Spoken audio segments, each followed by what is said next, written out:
नमस्कार, मैं हूँ अदिति मिश्रा। 25 अप्रैल की ताजा खबरें सबसे पहले हम आप तक। बिहार शरीफ के नूरसराय थाना के आर्यापुर गांव में घरेलू झगड़े के आहत होकर एक महिला ने अपने 2 बच्चों के साथ जहर खा लिया, जिससे तीनों की मौत हो गई। शनिवार को पति अपने पत्नी व बेटी के शवों को चिरारी पर जला रहा था। सूचना पाकर पुलिस मौके पर पहुंच गई। दोनों आग जले शवों को बरामद कर लिया। इसके अलावा 8 माह के बच्चे का शव भी पुलिस ने बरामद कर लिया है। मृतक में अहियातपुर गांव निवासी पवन चौहान की पत्नी प्रियंका कुमारी, 24 वर्ष 2 साल की पुत्री और 8 माह का पुत्र शामिल है। सूचना मिलते ही विधिक व्यवस्था डीएसपी सुशील कुमार मौके पर पहुंचकर घटना की जांच में जुट गए हैं। ग्रामीणों ने बताया कि पवन चौहान ने शुक्रवार को अपनी मां की आइसक्रीम खाने के लिए 5 रुपए दिए थे। सास को रुपए देने पत्नी प्रियंका ने नागवार गुजरा। इस पर वह आक्रोशित होकर पति से झगड़ा करने लगी। समस्तीपुर जंक्शन पर वाणिज्य विभाग की टीम ने शनिवार को बिहार संपर्क क्रांति एक्सप्रेस में छापेमारी कर 73 कार्टन डाव एक्वा ब्रांड का पानी बोतल जब्त किया। इससे पानी के धंधेबाजों को हड़कंप मच गया है। जानकारी के अनुसार ट्रेनों में रेल नीर के बदले कोल्ड ब्रांड का बोतल बंद पानी बेचने जाने की सूचना वरिष्ठ मंडल वाणिज्य प्रबंधक चंद्रशेखर प्रसाद के निर्देश पर वाणिज्य विभाग की टीम ने ट्रेन के आवागमन के पूर्व ही तैनात हो गए हैं। इस क्रम में दरभंगा से नई दिल्ली के लिए परिचालित होने वाली ट्रेन संख्या 1256 बिहार संपर्क क्रांति एक्सप्रेस जंक्शन पर पहुंची। कोच में काफी मात्रा में अन्य ब्रांड का पानी का भंडार देखकर छापेमारी की गई। टीम भी चौंक गई। इसमें कोच संख्या B2, B3 एवं B4 कुल 876 पानी बोतल जब्त किया गया। इसकी अनुमति कीमत 17,000 से अधिक बताई गई है। हालांकि पेट्रोलियम मैनेजर ने पानी बोतल के मामले में अभिज्ञात जाहिर की। सभी पानी बोतल को पार्सल में सुरक्षित रखा गया, जिसे नीलम करते हुए प्रक्रिया शुरू कर दी गई है। विदित हो भीषण गर्मी के कारण इन दिनों ट्रेन में बोतल बंद पानी मांग अधिक बढ़ गई है। पैंटी कर्मी विभिन्न स्टेशनों पर नए ब्रांड का पानी बोतल कोच के भंडार कर रहे हैं। यात्रियों के मांगे जाने पर एक बोतल का 20 रुपए देकर देते हैं, जबकि रेल नीर की कीमत मात्र 15 रुपए है। बिहार में शनिवार को 75,000 से अधिक लोगों ने एक साथ भारत का राष्ट्रीय ध्वज लहराया। इस दौरान गृह मंत्री अमित शाह भी मौजूद रहे। इस तरह 18 साल पहले पाकिस्तान की ओर से बनाए गए रिकॉर्ड को तोड़कर इतिहास रच दिया गया।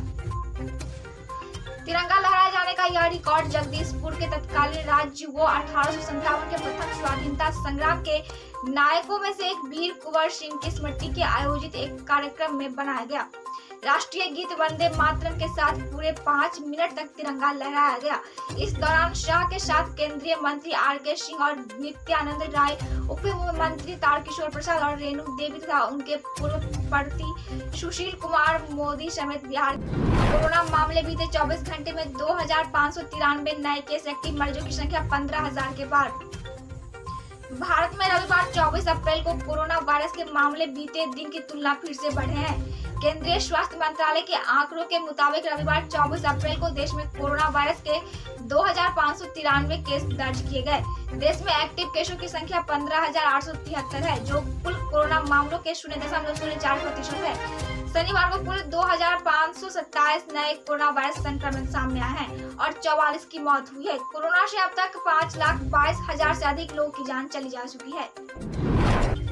राष्ट्रवादी कांग्रेस पार्टी के चीफ शरद पवार ने मोदी सरकार पर निशाना साधते हुए कहा कि राजनीति में हार जीत होती रहती है, लेकिन सत्ता को दिमाग से नहीं लेना चाहिए। उन्होंने कहा कि भाजपा कार्यकर्ताओं का संतुलित विचार देश हित के लिए नहीं है। पवार ने गृह मंत्री अमित शाह पर भी निशाना साधा। उन्होंने कहा कि केंद्र की जांच एजेंसी सीबीआई और ईडी की कार्रवाई पर डर दिखाकर जनप्रतिनिधियों को धमकाया जाता है, लेकिन एनएसपी पार्टी के नेता और कार्यकर्ता इन कार्रवाई को करारा जवाब देंगे। प्राथमिकी दर्ज होने के 4 साल बाद 11 फरवरी 2019 को हाजीपुर न्यायालय द्वारा मामले में संज्ञान लिया गया था और नोटिस जारी कर लालू यादव को कोर्ट के हाजिर होने का आदेश दिया गया था। बिहार के पूर्व मुख्यमंत्री सह आरजेडी सुप्रीमो लालू यादव के इन दिनों बुलंदी है। नेता की बीते दिनों चारा घोटाले मामले में मिली जमानत के बाद 7 साल पुराने आचार संहिता उल्लंघन के मामले में भी हाजीपुर कोर्ट की ओर से राहत मिली है। दरअसल 2015 में लालू यादव ने चुनावी सभा के अगड़े और पिछड़े की निर्णायक लड़ाई वाला बयान दिया था।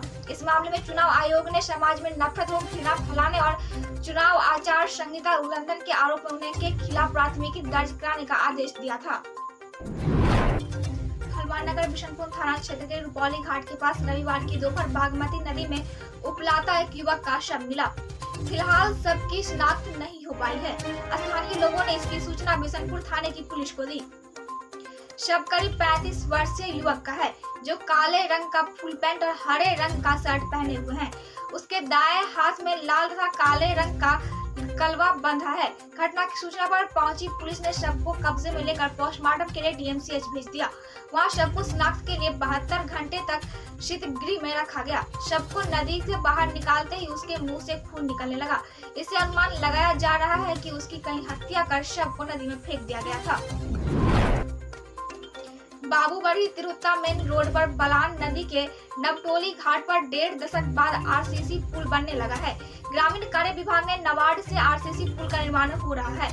कन्या अभियंता दिलीप कुमार सुमन ने बताया कि बरसात से पहले पुल पर आवागमन चालू हो जाएगा। पुल के दोनों मुहाने के एकोप्रत के साथ सिर्फ अंतिम चरण के काम होने बाकी है। चारों पाया और उसके साथ 6 बनाया गया है। स्थानीय कौशल किशोर पप्पू ने खुशी जताते हुए कहा कि 1.5 दशक बाद सपना साकार हुआ है।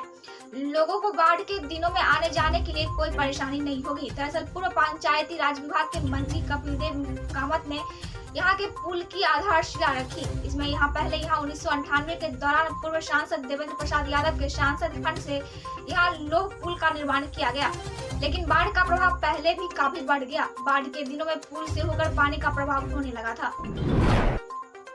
बहेरी अंचल क्षेत्र की हथौड़ी दक्षिणी पंचायत के धोबपुर बंसरा में रविवार को अज्ञात कारणों से लगी आग में करीब 10 आवासीय घर व कई मवेशी जलकर राख हो गए।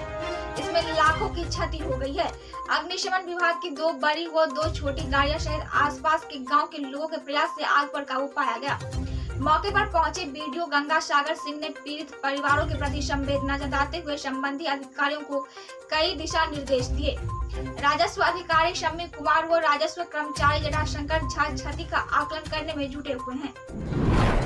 मन्नीगाछी प्रखंड की 10 पंचायतों के रिक्त सेविका सहायिका पद पर चयन के लिए विशेष आम सभा की तिथि का निर्धारण कर चयन प्रक्रिया पूरी करने का निर्देश डीएम ने एसडीओ को दिया है।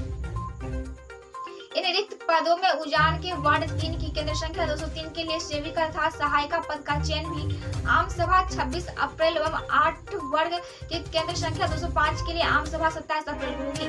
गंगौली कानपुर के वार्ड 13 में केंद्र संख्या 200 के लिए 27 अप्रैल को, ब्रह्मपुर पंचायत के वार्ड संख्या 10 के केंद्र संख्या 250 के लिए 28 अप्रैल को, बजितपुर पंचायत के वार्ड संख्या 15 के केंद्र संख्या 237 की आम सभा 30 अप्रैल को, बंघात पंचायत के केंद्र संख्या 274 के सहायता के लिए 2 मई को, ब्रह्मपुरा भटतपुरा के केंद्र संख्या 268 में सहायिका पद के लिए 4 मई को, नेहरा पश्चिमी के केंद्र संख्या 242 में सेविका पद के लिए 6 मई तथा बलौर पंचायत में केंद्र 221 में सहायिका के लिए 7 मई तथा राघोपुर दक्षिण पंचायत के वार्ड 11 में 139 केंद्र के लिए सहायिका के चयन की आम सभा 9 मई को होगी।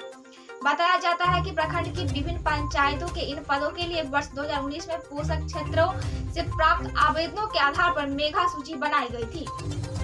आम सभा की तिथि निर्धारित किए जाने के बाद भी पर्यवेक्षक द्वारा आम सभा संपन्न नहीं कराई जा रही है। कांग्रेस के वरिष्ठ नेता एवं पूर्व केंद्रीय गृह मंत्री पी चिदम्बरम ने रविवार को कहा कि बुलडोजर के जरिए इमारतों को ध्वस्त करने की हालिया कार्रवाई कानून व्यवस्था को पूरी तरह से ध्वस्त हो जाने को प्रदर्शित करती है। उन्होंने कहा कि यह मानना सही होगा कि अतिक्रमण हटाने के लिए इसे अनूठे तरीके का लक्ष्य मुस्लिम समुदाय और गरीबों को निशाना बनाना है। पी चिदम्बरम ने पीटीआई भाषा में बात करते हुए कहा कि दिल्ली के जहांगीरपुरी और उसके पहले मध्य प्रदेश के खारगोन में इमारतों को ध्वस्त करने के लिए कई कार्रवाई पर तीखी प्रतिक्रिया व्यक्त करते हुए कहा कि बुलडोजर के जरिए इमारतों को ध्वस्त किए जाने को भाजपा नेताओं द्वारा सही ठहराना कानून के साथ खिलवाड़ है। प्रधानमंत्री नरेंद्र मोदी ने कल देशवासियों को मन की बात कार्यक्रम के माध्यम से संबोधित किया। इस दौरान उन्होंने कहा, साथियों, देश के प्रधानमंत्रियों के योगदान को याद करने के लिए आजादी के अमृत महोत्सव से अच्छा समय और क्या हो सकता है। देश के लिए यह गौरव की बात है कि आजादी का अमृत महोत्सव एक जन आंदोलन का रूप ले रहा है। प्रधानमंत्री ने कहा, इतिहास को लेकर लोगों की दिलचस्पी काफी बढ़ रही है और ऐसे में पीएम म्यूजियम युवाओं के लिए भी आकर्षण का केंद्र बन रहा है, जो देश की अनमोल विरासत से उन्हें जोड़ रहा है। पीएम मोदी ने कहा कि आप सब जानते हैं कि 18 मई को पूरी दुनिया में इंटरनेशनल म्यूजियम डे मनाया जाएगा। इसे देखते हुए अपने युवाओं साथियों के लिए मेरे पास एक आइडिया है। क्यों ना आने वाली छुट्टियों में आप अपने दोस्तों की मंडली के साथ स्थानीय म्यूजियम देखने आए। आप अपना अनुभव म्यूजियम मेमोरीज के साथ जरूर साझा करें। प्रधानमंत्री नरेंद्र मोदी राष्ट्रीय पंचायती राज दिवस समारोह में भाग लेने के लिए सावा जिले के पल्ली पंचायत पहुंचे। इस दौरान पीएम मोदी ने 20,000 करोड़ रुपए से अधिक के विकास कार्यों का शिलान्यास और उद्घाटन किया।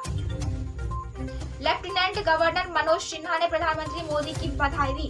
वहीं पीएम मोदी के लिए आज का दिन काफी बड़ा है। उन्हें आज मुंबई के पहले लता दीनानाथ मंगेशकर पुरस्कार से सम्मानित किया जाएगा।